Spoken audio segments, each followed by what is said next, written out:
أما بعد فأعوذ بالله من الشيطان الرجيم بسم الله الرحمن الرحيم محمد رسول الله والذين معه أشداء على الكفار رحماء بينهم آمنت بالله صدق الله مولانا العظیم۔ علی کے چاہنے والوں کے دل کالے نہیں ہوتے، علی کے چاہنے والوں کے دل کالے نہیں ہوتے، جہاں نور ولایت ہو وہاں تالے نہیں ہوتے۔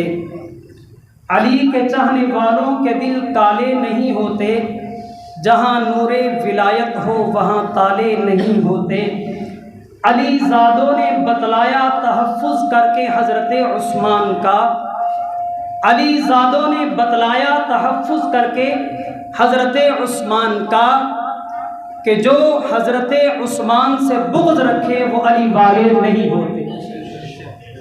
انتہائی قابل قدر برادران اسلام، میرے اکابرین حضرات علماء کرام، سب سے پہلے میں آپ تمام حضرات کا شکریہ ادا کرتا ہوں اور جمعیت اہل سنت والجماعت کے اکابرین کا تہ دل سے مشکور ہوں کہ جنہوں نے میری حوصلہ افزائی فرمائی اور میری دعوت پر تشریف لائے۔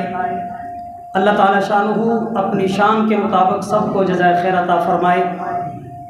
آج کا ہمارا یہ انتہائی مختصر پروگرام سیدنا حضرت عثمان غنی رضی اللہ تعالیٰ عنہ اور عظمت قرآن دفاع قرآن کے عنوان سے معنون ہے۔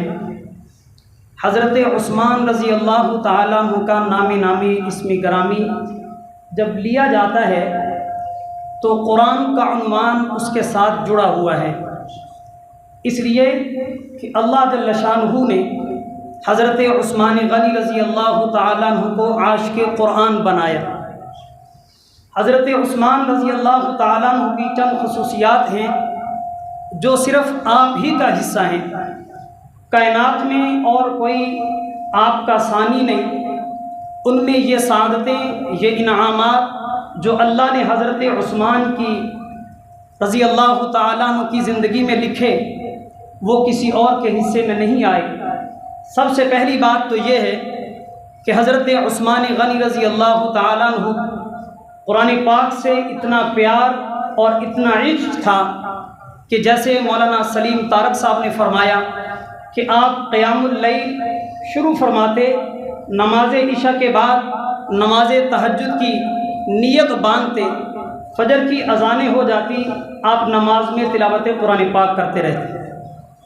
اور یہ آپ ہی کا خاصہ ہے کہ آپ ایک ہی رکعت میں پورا قرآن تلاوت فرمایا کرتے تھے۔ یہ میرے اور آپ کی بس کی بات نہیں ہے۔ آج مجھے اور تجھے قرآن پڑھنے کی فرصت نہیں ہے، مجھے اور آپ کو قرآن پڑھنے کی توفیق نہیں ہے، ہمارے پاس وقت نہیں ہے، لیکن یہ امیر المؤمنین بھی ہیں، خلیفۃ المسلمین بھی ہیں۔ آپ نظامت کے تمام کام بھی سر انجام دیتے ہیں، رات کو اللہ کے سامنے نماز تہجد بھی پڑھتے ہیں اور پوری نماز میں قرآن پاک کی تلاوت کرتے ہیں اور ایک ہی رکعت میں پورا قرآن پاک تلاوت کر جاتے ہیں۔ حضرت عثمان رضی اللہ تعالیٰ عنہ کو اللہ کریم نے قرآن پاک کی عظمت، قرآن پاک سے محبت کا انعام عطا فرمایا۔ حضرت عثمان رضی اللہ تعالیٰ عنہ وہ واحد صحابی رسول ہیں، کائنات دھرتی پر وہ واحد انسان ہیں جن کے حصے میں اللہ نے یہ سعادت نصیب فرمائی۔ آپ کا لقب ذی النورین ہے، دو نور والا۔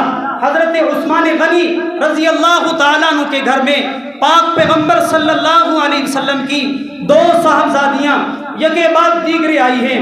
حضرت رقیہ رضی اللہ تعالیٰ عنہ کا نکاح حضرت عثمان سے رسول اللہ صلی اللہ علیہ وسلم نے اللہ کے حکم سے کیا ہے۔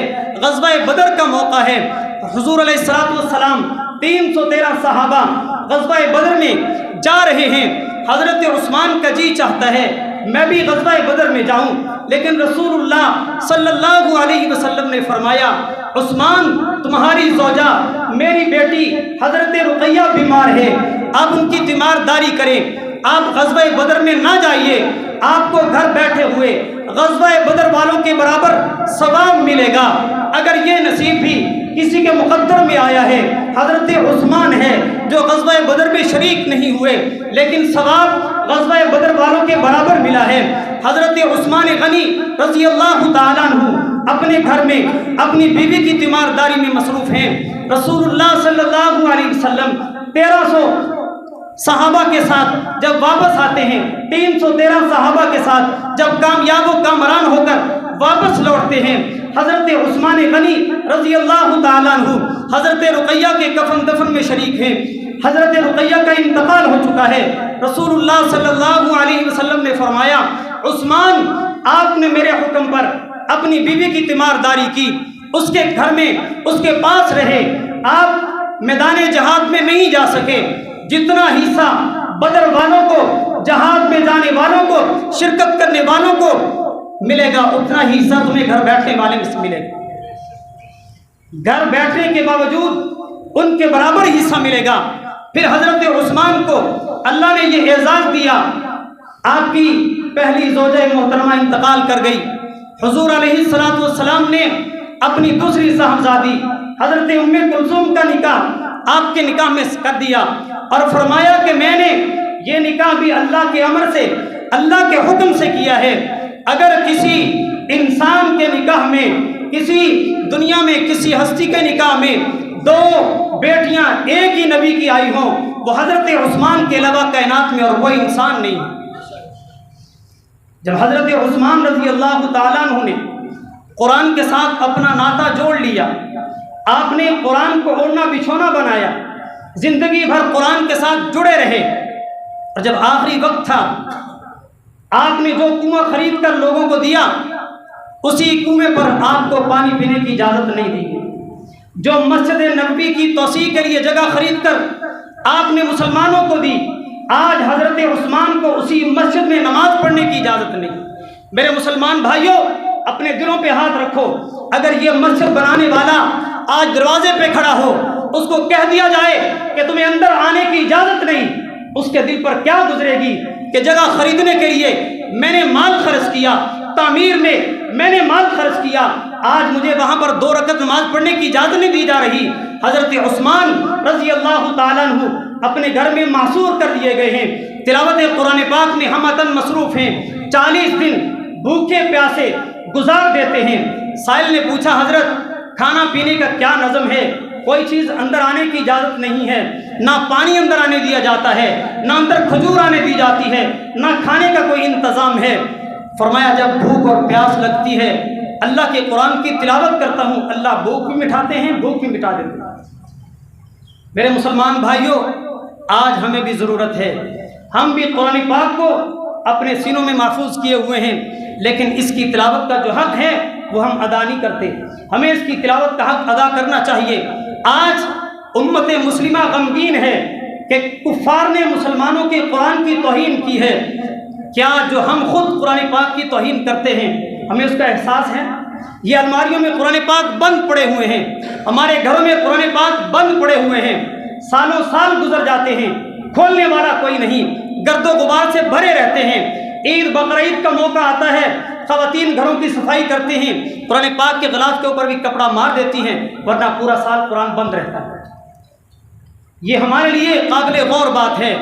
ہم قرآن کے حافظ، قرآن کے قاری، قرآن کے عالم ناراض نہ ہونا، قرآن پاک کی تلاوت کرنا ہمارا حق ہے۔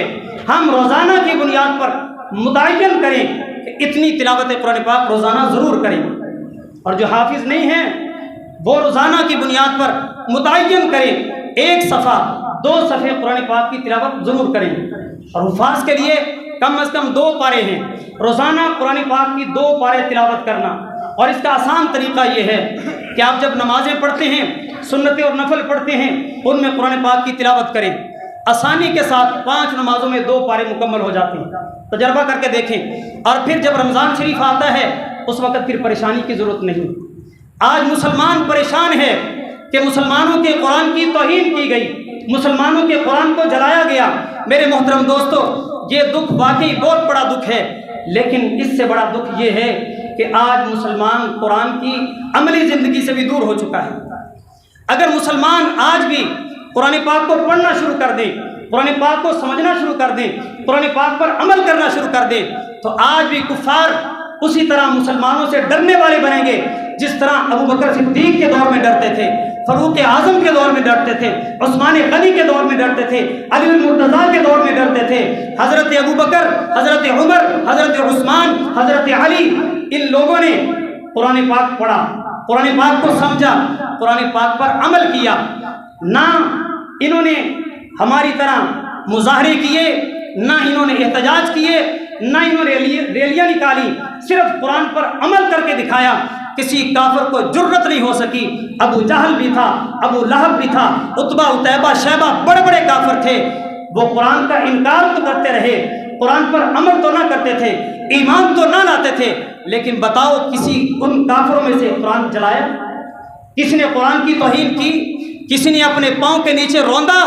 آج مسلمانوں کی تعداد اتنی زیادہ ہے، 56 اسلامی ملک ہیں، اس کے باوجود مسلمانوں کا قرآن محفوظ نہیں ہے۔